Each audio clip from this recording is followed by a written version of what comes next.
Je ne sais pas si les femmes apportent vraiment parce qu'elles sont femmes ou si c'est simplement le fait de démultiplier les regards qui permet d'apporter aux journalistes. Parce que autant de personnes, autant de journalistes, autant de regards, autant de sensibilités, autant d'histoires, autant de façons d'aborder un sujet. Je n'aime pas beaucoup qu'on parle de journalisme féminin ou journalisme masculin, ce qui présupposerait qu'un homme va traiter un sujet de telle façon ou une femme de telle autre. Je ne suis pas sûre que ce soit totalement juste. De la même façon que donc, moi qui suis une journaliste femme, on me pose très souvent la question, quand vous partez sur le terrain, comment vous faites, vous êtes mère de famille, comment vous faites, qui ne sont pas nécessairement des questions que l'on pose aux hommes. Mais pour travailler avec beaucoup de collègues masculins, ce sont des questions qui les agitent autant que moi, en fait.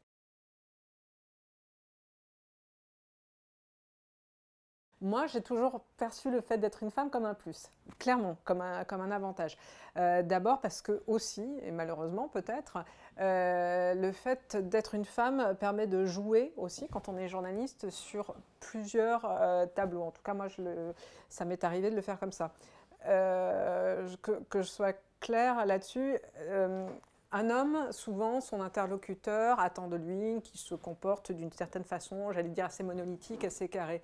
D'une femme, selon la société dans laquelle elle peut être amenée à travailler, il y a tout un tas de petits biais sur lesquels on peut jouer. Moi, quand j'arrive dans certains pays, je sais que face à certains interlocuteurs, je peux adopter une attitude un petit peu carrée, froide, voilà, je me conduis pas comme un homme, mais presque. Je peux, à l'inverse, si je me trouve face à quelqu'un d'extrêmement traditionnel ou conservateur, être un peu plus dans le retrait, sans être non plus dans une forme de soumission, etc.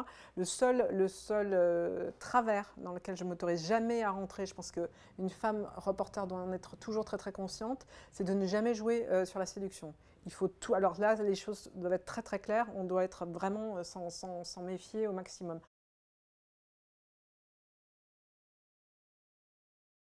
Ce qui est important, en fait, je trouve, dans la féminisation en fait, de ce métier, c'est qu'il y a des pays où la place de la femme est telle que pouvoir apporter un regard de femme sur un sujet, c'est intéressant. Alors pas simplement parce qu'une femme, elle va travailler sur des sujets féminins, c'est simplement que l'accès à la source d'information dans certains pays, il est facilité par le fait d'être une femme. Pour un homme, par exemple, dans certains pays du Proche-Orient, il sera très difficile de pouvoir accéder au monde des femmes et de poser des questions, de pouvoir accéder à cette intimité à laquelle on participe en fait quand on est en interview. Et cette forme d'empathie, elle peut être compliquée par le fait qu'on soit un homme étranger.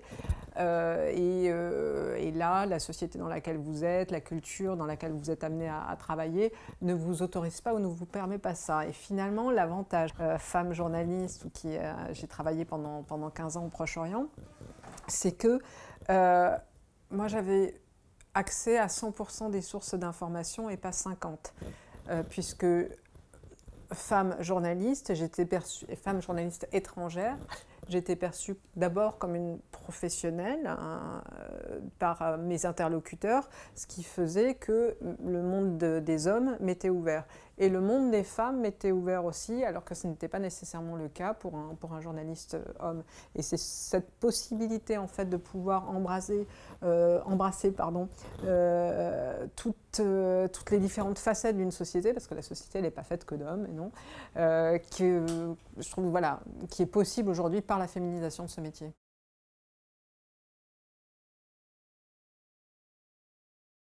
C'est pas faux d'avoir eu ce sentiment, en fait, de ne pas être tout à fait crédible, ni très légitime, ni très dangereux. D'ailleurs, ni très souvent, nos interlocuteurs, j'allais dire, se méfient moins de nous qu'ils ne se méfieraient d'un journaliste homme. Alors, on ne nous prend pas toujours très au sérieux. Ensuite, du coup, quand le sérieux intervient dans la discussion parce que vous êtes journaliste, vous avez bossé votre sujet, vous maîtrisez un petit peu le thème, l'angle que vous voulez aborder, le regard de votre interlocuteur, c'est très rare qu'il ne change pas. Et ça produit quelque chose de très intéressant. Ça produit vraiment quelque chose, parce qu'il y a une forme de respect qui s'installe. Généralement, elle s'installe assez vite.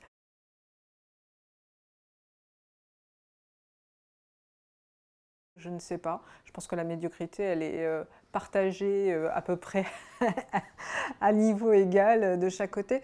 Je pense que peut-être pour la génération qui m'a précédée, il y a dû y avoir une forme d'exemplarité qui s'est jouée sur quelque chose très testostéroné en fait. Il fallait montrer qu'on était capable de faire la même chose que des hommes dans un environnement extrêmement difficile, etc.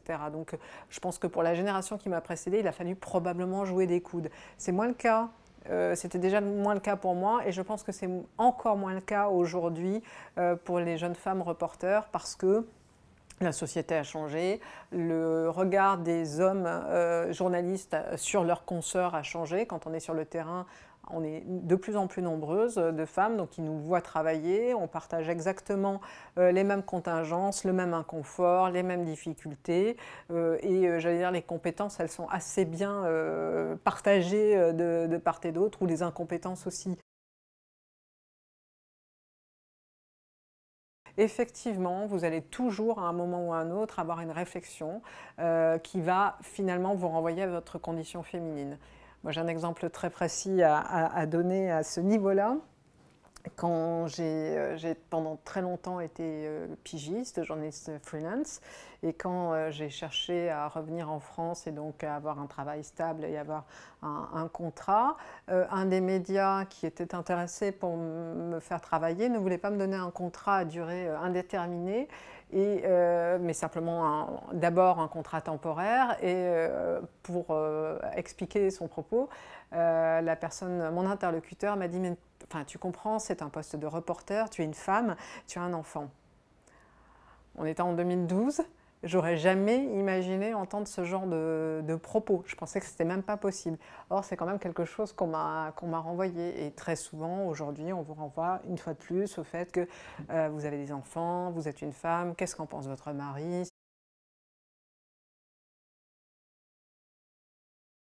C'est pas parce qu'on est une femme ou un homme, une fois de plus, qu'on va avoir un regard plus sensible. Je pense que les hommes sont autant capables de sensibilité que les femmes, mais cette sensibilité, elle est différente parce que notre sensibilité se forge avec nos expériences, et forcément nos expériences en tant qu'homme ou de femme ne sont pas les mêmes. Et que c'est essentiel, et c'est d'autant plus essentiel quand on est dans une forme de reportage, parce que le reportage, ça oblige, ça vous emmène à être en empathie quelque part, en communication très proche avec la personne qui est en face de vous. Et pour faire une bonne interview, il faut qu'il y ait un échange. Une bonne interview, surtout en reportage, elle n'est jamais à sens unique. C'est toujours un échange, il faut qu'il se produise quelque chose. Et ça, c'est par la rencontre de ces sensibilités-là. Donc, plus il y aura de femmes qui vont embrasser ce métier, plus ça va produire des choses intéressantes. Dans le milieu des journalistes, l'inconvénient d'être une femme, s'il faut en chercher, c'est qu'il y a toujours quand même souvent ce déficit de légitimité ou de crédit, a priori, où il va falloir montrer effectivement qu'on sait de quoi on parle. Les femmes ont tendance à ne pas se sentir légitime pour un certain nombre de choses, ou à se poser trop de questions, ou peut-être à se mettre trop de barrières. On le voit aussi souvent sur l'accession à des postes à responsabilité. Une femme va se demander si elle est capable de gérer ça, quand on lui propose un poste à responsabilité. Un homme à qui on propose un poste à responsabilité se dit quelque part que si on le lui propose, c'est qu'il en est capable. Et bon, il se pose peut-être moins ce genre de questions qu'une femme qui va...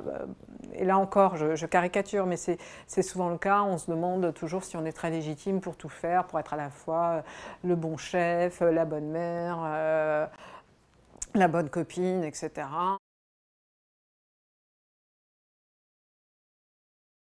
Ce sont des métiers qui se féminisent et qui pourtant, en termes de grille salariale, etc. et tout, ne sont pas en train de s'améliorer, mais au contraire, on voit que les salaires baissent ou stagnent. Quand on est une femme et quand on est appelé à un poste de responsabilité, ce qui est de plus en plus le cas aujourd'hui, parce que les entreprises de presse notamment cherchent à se féminiser, cherchent à mettre en avant des femmes, eh bien, il faut aussi faire face, et ça, j'y ai eu droit très souvent, à cette espèce de regard goguenard souvent en face, où on dit oui, enfin, vous avez été nommée là, ou on vous invite là parce que vous êtes une femme. C'est pas toujours faux, mais je pense qu'une entreprise à capacité égale va peut-être réfléchir à se dire est-ce qu'on est dans une forme de parité ou pas, mais c'est certainement pas parce qu'une femme est une femme qu'elle va être proposée à un poste. Je pense que d'abord on regarde son professionnalisme, etc. Donc il faut être aussi convaincu à un moment de se dire si on me propose quelque chose, c'est pas simplement parce qu'une potiche fera bien dans la galerie, c'est que je suis capable. Et il n'y a pas de raison que je ne sois pas capable. Pour ce qui concerne la partie précaire, les pigistes, les freelances, aujourd'hui c'est extrêmement